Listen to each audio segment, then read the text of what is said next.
Okay, I am on the Franchise Tax Board website for California, and I'm going to you can either click pay on the top, or you can come down here and make a payment.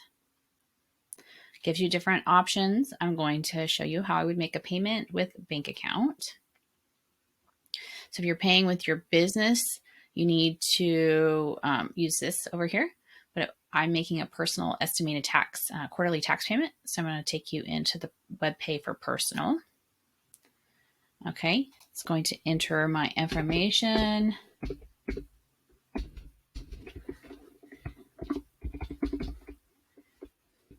And then I just have to verify. This is correct. You will get an error. Otherwise, you will continue on.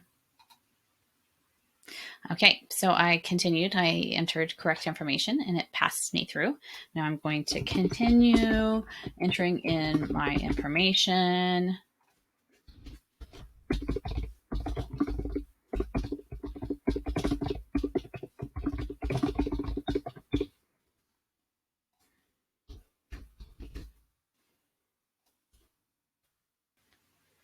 All right, this is going to, now you have to select what type of payment.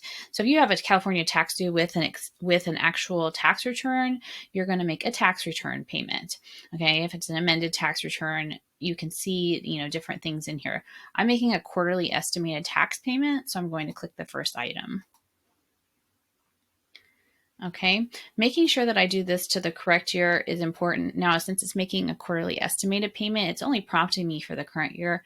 But if it was for a tax amount due with a tax return, I could be filing a tax return for multiple years. So you just want to make sure you're picking the correct year. If you received a voucher from your tax preparer, it has the tax year on the voucher. Then I would select my payment amount and put $500. I'm going to click here and select today's date and continue. Okay, the next part is this a joint tax payment?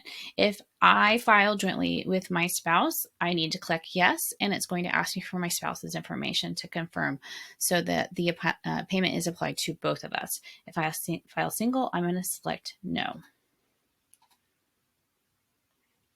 Okay, here it's asking me for my routing number. Let's go back and let me show you what happens when you do select yes. Okay, so now it's asking me for the spouse. So earlier I entered my information. Now I would put my spouse's information.